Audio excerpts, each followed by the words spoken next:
Demotivation के साथ। तो चलिए आरंभ करते हैं। निर्धन व्यक्ति हीन अर्थात छोटा नहीं है। धनवान वही है जो अपने निश्चय पर दृढ़ है, परंतु विद्या रूपी रत्न से जो हीन है वह सभी चीजों से हीन है। चाणक्य कहते हैं कि किसी भी कार्य को संपन्न करने के लिए विद्या बहुत जरूरी है, उसी के द्वारा वह धन प्राप्त होता है। विद्या ही सच्चा धन है। आगे कहते हैं कि अच्छी तरह पैर रखकर चलना चाहिए, कपड़े से छानकर पानी पीना चाहिए, शास्त्र से व्याकरण से शुद्ध करके वचन बोलना चाहिए और मन में विचार करके कार्य को करना चाहिए। समझाते हैं कि विद्यार्थी को यदि सुख की इच्छा है और वह परिश्रम करना नहीं चाहता तो उसे विद्या प्राप्त करने की इच्छा को त्याग कर देना चाहिए। यदि वह विद्या चाहता है तो उसे सुख सुविधाओं का त्याग करना होगा, क्योंकि सुख चाहने वाला विद्या प्राप्त नहीं कर सकता। दूसरी ओर विद्या प्राप्त करने वाले को आराम नहीं मिल सकता। आचार्य चाणक्य आगे कहते हैं कि कवि लोग क्या क्या नहीं देखते, स्त्रियां क्या क्या नहीं कर सकती, मदिरा पीने वाले क्या क्या नहीं बकते और कौवे क्या क्या नहीं खाते। कहते हैं कि जहां न पहुंचे रवि वहां पहुंचे कवि। यह युक्ति बहुत प्रसिद्ध है कि जहां सूर्य की रोशनी भी नहीं पहुंचती वहां कवि की कल्पना पहुंच जाती है। स्त्री जब अपनी पर आती है तो वह कुछ भी कर सकती है। शराबी जब नशे में हो जाते हैं तो उल्टा सीधा बकने लगते हैं और कौवा न खाने योग्य खाद्य पदार्थ को भी खा लेते हैं। इसका भाव यह है कि विद्वान व्यक्ति सभी कार्य सोच समझ कर करता है और नीच व्यक्ति अपने विवेक से कार्य नहीं करता। भाग्य की शक्ति अत्यंत प्रबल है। वह पल में निर्धन को राजा और राजा को निर्धन बना देती है। भाग्य से जीतना असंभव है। भाग्य कब क्या कर दे कोई नहीं जानता।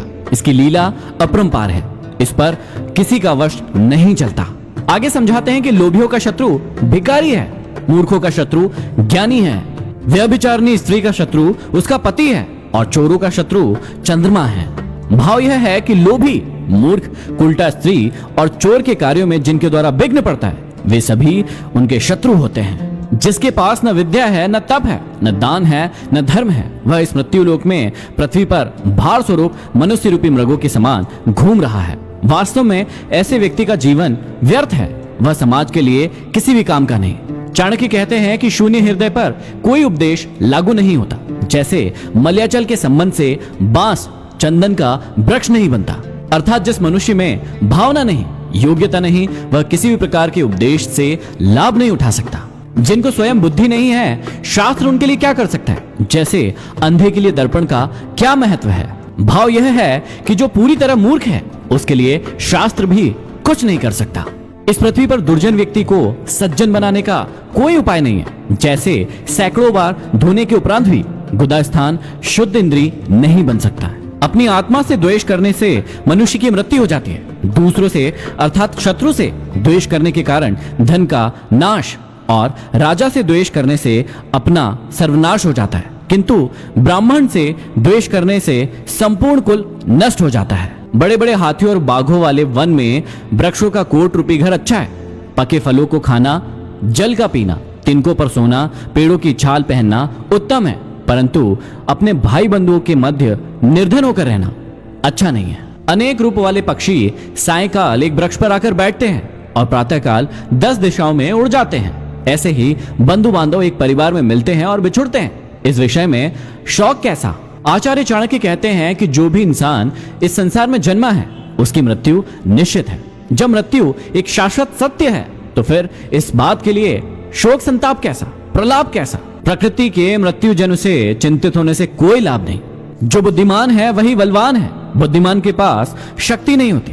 जैसे जंगल में सबसे अधिक बलवान होने पर भी शेर मतवाला होकर खरगोश के द्वारा मारा जाता है। पंचतंत्र में यह एक कथा आई है जिसमें खरगोश अपनी चतुराई से शेर की परछाई कुएं में दिखाकर परछाई को उसका प्रतिद्वंदी बता देता है। शेर कुएं में उस पर छलांग लगा देता है और कुएं में डूबकर मर जाता है। अर्थात बुद्धि बल से बड़ी होती है। बुद्धि के द्वारा ताकतवर मनुष्य को भी पराजित किया जा सकता है। श्री चाणक्य कहते हैं कि यदि भगवान जगत के पालन करता है तो हमें जीने की क्या चिंता है। यदि वे रक्षक ना होते तो माता के स्तनों से दूध क्यों निकलता। यही बार बार सोचकर हे लक्ष्मीपति अर्थात विष्णु, मैं आपके चरण कमल में सेवा हेतु समय व्यतीत करना चाहता हूँ। विष्णु की उपासना के साथ साथ कर्महीन होकर बैठ जाने की मंशा यहाँ नहीं है। भगवान उसी के सहायक है जो कर्म करता है। चाणक्य कहते हैं कि यद्यपि मेरी बुद्धि संस्कृत में श्रेष्ठ है तब भी मैं दूसरी भाषा का लालची हूँ। जैसे अमृत पीने के बाद भी देवताओं की इच्छा स्वर्ग की अप्सराओं के ओष्ठ रूपी मग को पीने की बनी रहती है। समझाते कि हम भले ही किसी श्रेष्ठ भाषा में पारंगत हो, पर दूसरी अन्य भाषाओं को जानने और समझने के लिए हमें सदा प्रयत्नशील रहना चाहिए। इससे हमारा ज्ञान बढ़ता है। अन्य की अपेक्षा दूसरे चूर्ण अर्थात पीसे हुए आटे में 10 गुना अधिक शक्ति होती है। दूध में आटे से 10 गुना अधिक शक्ति होती है। मांस में दूध से 8 गुना अधिक शक्ति होती है, लेकिन घी में मांस से 10 गुना अधिक बल होता है। चाणक्य कहते हैं कि मांस खाने वालों को घृत के सेवन का अभ्यास डालना चाहिए। आज दालें तथा सूखे मेवे भी मांस की पूर्ति कर सकने में सामर्थ्य है। उसमें भी प्रोटीन काफी मात्रा में मिलता है। सब्जियां खाने से रोग दूर होते हैं। दूध से शरीर बलवान होता है। घी से वीर्य अर्थात शक्ति बढ़ती है और मांस खाने से मांस ही बढ़ता है। अतः बल और बुद्धि की शक्ति के लिए घी और दूध का सेवन ही उत्तम है, मांस नहीं। साग सब्जी से रोग तभी बढ़ते हैं जब उन्हें अच्छी प्रकार से धोकर अर्थात शुद्ध करके नहीं लिया जाता। शुद्ध ना करने पर उसमें बाह्य कीटाणु रह जाते हैं जो रोग को बढ़ाते हैं। यहाँ पर समाप्ति होती है 10वें अध्याय की। अब हम बढ़ते हैं 11वें अध्याय की ओर। आप